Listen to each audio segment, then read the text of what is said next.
Pakistan, India, Bangladesh, Nepal और Albania के लिए भी वीज़े रखे गए। यहाँ इलीगली आते हैं उनको, जो आने वाले हैं अभी नए आएंगे, उन लोगों को जो भी ओवरसीज़ अपने घरों को जाने वाले हैं या जाएंगे फ्यूचर के अंदर, उनके लिए ये गुड न्यूज़ है भाई। न्यूज़ है इटली और यूके के दरमियान जो मुआहदा तय पाया है आज से 1-2 दिन पहले। अस्सलाम वालेकुम दोस्तों, उम्मीद है कि आप सब हैरियत से होंगे और ठीक ठाक होंगे। मैं हूं आपका होस्ट अदील जमील और आप देख रहे हैं हमारा फेसबुक पेज और यूट्यूब चैनल। दोस्तों, आपके लिए सबसे जो इम्पोर्टेंट न्यूज़ है वो इटली के हवाले से ये है कि इटली ने अपने वीज़े खोलने की डेट यानी कि मंथ अनाउंस कर दिया है। हर साल की तरह इस साल भी जनवरी के महीने के अंदर इटली अपनी इमिग्रेशन ओपन करने जा रहा है और इस दफ़ा इटली ने जो कोटा रखा है वो है 82,705 लोगों का जो कोटा रखा गया। पिछले साल 90,000 था, इस दफ़ा 82,705, जिसमें इटली ने कहा है, इटली की गवर्नमेंट ने ये कहा है कि सबसे पहले हम देखेंगे साउथ अफ्रीका की तरफ, क्योंकि साउथ अफ्रीका से बहुत ज़्यादा लोग इलीगली आते हैं इटली के अंदर। रोज़ाना की बेस पे 1500 से 2000 लोग रोज़ाना की बेस पे लोग वहाँ से यहाँ एंटर होते हैं इलीगली। तो इसलिए उन्होंने कहा है कि सबसे ज़्यादा जो कोटा है वो साउथ अफ्रीका वालों को दिया जाएगा। उसके बाद पाकिस्तान, इंडिया, बांग्लादेश, नेपाल और अल्बानिया के लिए भी वीज़े रखे गए हैं। आप जानते हैं कि पिछले साल 90,000 जो वीज़े थे वो ओपन किए गए थे, लेकिन अभी तक बहुत ज़्यादा लोगों के नोले उससे नहीं निकल सके, जिसकी वजह से बहुत ज़्यादा लोगों के केस जो हैं पेंडिंग पड़े हुए हैं। यानी कि अभी भी जो केस पेंडिंग पड़े हुए हैं वो अभी भी उनके वीज़े लगने वाले हैं। इस साल भी इन्होंने कहा है कि इस गवर्नमेंट ने कहा है कि इस साल जो इमिग्रेशन हम ओपन कर रहे हैं तो जो पिछले लोग जो फंसे हुए हैं उनका भी साथ में हम रिकवर करेंगे, उनको भी साथ में हम वीज़ों के ऊपर बुलाएंगे, क्योंकि जो हम खुद एग्रीकल्चर का काम कर रहे हैं और देख भी रहे हैं कि इस वक्त एग्रीकल्चर की फील्ड में जो डिमांड है बहुत ज़्यादा है, बहुत ज़्यादा लोग चाहिए एग्रीकल्चर की फील्ड में। पाकिस्तान से, इंडिया से, उसके बाद अफ्रीका से, अल्बानिया से, इन लोगों की बहुत ज़्यादा डिमांड है, क्योंकि एग्रीकल्चर फील्ड में बंदा ही कोई नहीं मिल रहा। लोग या तो मुल्क छोड़ गए हैं या लोग ही नहीं हैं, क्योंकि लोग छोड़ के दूसरे कामों में जा चुके हैं।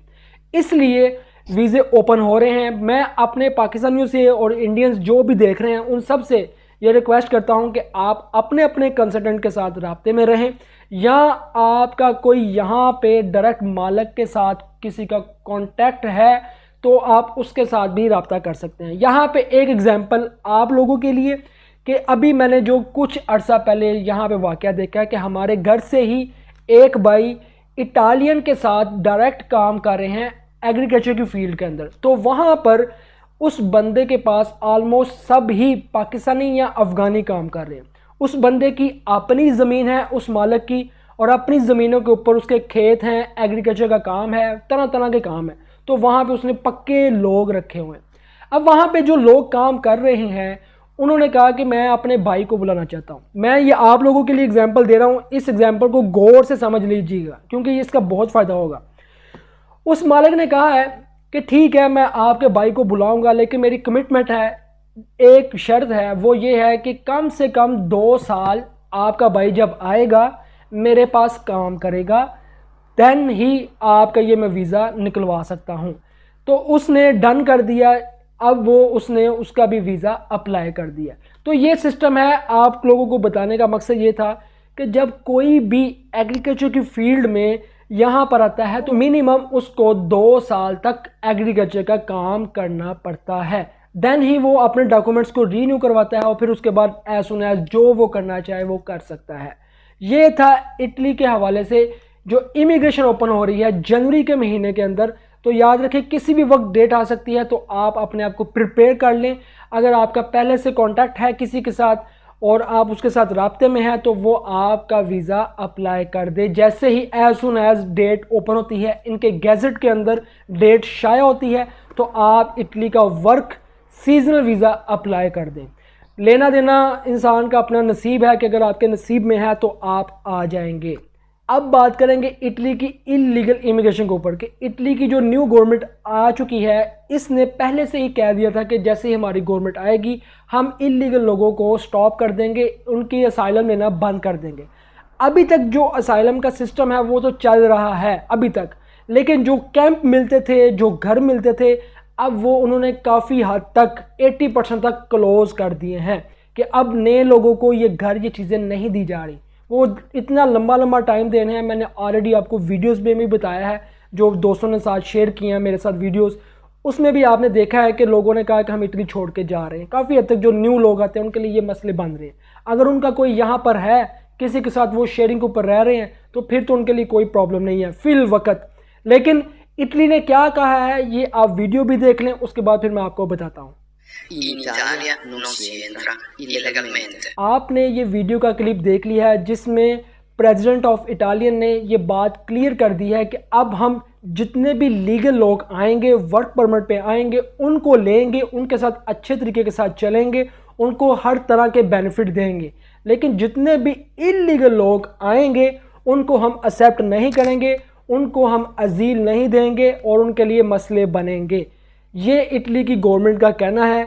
ये आपके लिए क्लियर पैगाम है। आपको पता होना चाहिए कि अब इलीगल आने वालों के लिए बहुत ज़्यादा मसले हैं। यानी कि इटली के अंदर तो आप कह लें कि नो मोर वाला सिस्टम होने वाला है।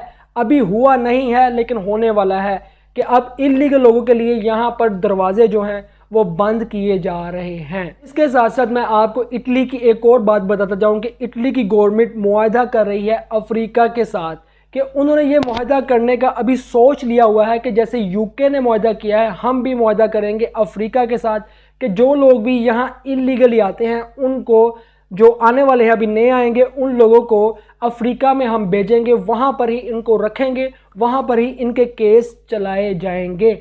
अभी इस पर बात चल रही है लेकिन किसी भी वक्त इस पर भी फैसला हो सकता है कि यानी कि अब जो बंदा भी पाकिस्तान या किसी और कंट्री से इलीगली इटली के अंदर आता है और वो पकड़ा जाता है, हो सकता है आने वाले वक्त के अंदर उन लोगों को साउथ अफ्रीका में डिपोर्ट किया जाए, वहाँ पर रखा जाए, वहाँ पर उनके केस चलेंगे और जो है सुना जो प्रोसेस होता है वहाँ पे चलेगा। ये सिस्टम भी हो सकता है जो कि इन्होंने अपने बयान के अंदर ये कहा है। अब मैं आप लोगों के साथ एक चीज़ शेयर करना चाहूँगा कि पाकिस्तान के हवाले से कि जो दोस्त भी अपना मोबाइल पाकिस्तान लेकर जाते थे और 2 महीने के बाद ही वो मोबाइल बंद हो जाता था, अभी पाकिस्तानी गवर्नमेंट ने ये ऐलान किया है कि जो कोई भी मोबाइल किसी भी कंट्री से, चाहे अमेरिका, कनाडा है, कहीं से भी मोबाइल लेके अपना जो यूज़ करने वाला मोबाइल है वो पाकिस्तान में लेके जाता है तो वो मिनिमम 6 महीने तक वो मोबाइल अब चलेगा। ये बहुत ही अच्छी और गुड न्यूज़ है उन तमाम ओवरसीज़ के लिए जो भी ओवरसीज़ अपने घरों को जाने वाले हैं या जाएंगे फ्यूचर के अंदर, उनके लिए ये गुड न्यूज़ है भाई कि हम ईज़िली वहाँ पे 6 मंथ तक अपना मोबाइल यूज़ कर सकेंगे, सिम भी चलेगी और हमें कोई मसला भी नहीं होगा, क्योंकि एवरेज जो लोग हैं वो 6 मंथ तक अपनी कंट्री के अंदर गुजारते हैं और ये बहुत अच्छी गुड न्यूज़ है, बहुत अच्छी गुड न्यूज़ है। इसके लिए हम थैंक्स करेंगे पाकिस्तान गवर्नमेंट का जिन्होंने ये इक़्तिदाम किया है ओवरसीज़ के लिए और ये बहुत ही अच्छा इक़्तिदाम किया है। इंग्लैंड के हवाले से एक गुड न्यूज़ है कि जो दोस्त भी इंग्लैंड यूके के अंदर रहते हैं और जो दोस्त भी इटली के अंदर रहते हैं, जिनके पास भी डॉक्यूमेंट्स हैं और जो आ जा सकते हैं दोनों मुल्कों के अंदर और उनके पास लाइसेंस है, यानी कि अगर किसी के पास इटली का लाइसेंस है और किसी के पास यूके का लाइसेंस है, तो अब जो नया मुआहदा तय पाया है इसके अंदर दोनों कंट्रीज़ के जो लाइसेंस हैं वो एक्सचेंज हो सकते हैं। यानी कि अगर कोई बंदा यूके से इटली में आकर सेटल हो गया वो यहाँ पे अपना लाइसेंस चेंज करवा सकता है और अगर कोई इटली से यूके में चला जाता है तो वो वहाँ पर भी अपना लाइसेंस चेंज कर सकता है एक मखसूस मुद्दत के बाद। यानी कि कुछ अर्सा वहाँ पे जो क्राइटेरिया उन्होंने रखा हुआ है उसके बाद वो वहाँ पर अपना लाइसेंस चेंज कर सकता है बग़ैर किसी इम्तिहान के। ये एक गुड न्यूज़ है इटली और यूके के दरमियान जो मुआहदा तय पाया है आज से 1-2 दिन पहले। ये भी एक बहुत ही अच्छी और ज़बरदस्त गुड न्यूज़ है कि आप अपना लाइसेंस, अपना गाड़ी का लाइसेंस यूके में भी यूज़ कर सकते हैं और यूके के अलावा इटली में भी यूज़ कर सकते हैं अगर आप यूके से इटली में आते हैं और इटली से यूके में जाते हैं। दोस्तों ये थी आज की कुछ अहम गुड न्यूज़ जो कि मैं समझता था कि आपको बताना बहुत ज़रूरी है, आप तक ये अवेयरनेस हो। स्पेशली इमिग्रेशन के हवाले से मैंने जो बात की है कि जो लीगली इमिग्रेशन है वो ओपन होने वाली है और इसके अंदर आपको क्या क्या बेनिफिट होने वाले हैं ये सब आपके सामने है। दुआओं में याद रखिएगा। मिलते हैं हम आपको अगली वीडियो में, तब तक मुझे दें इजाज़त। अल्लाह हाफिज़।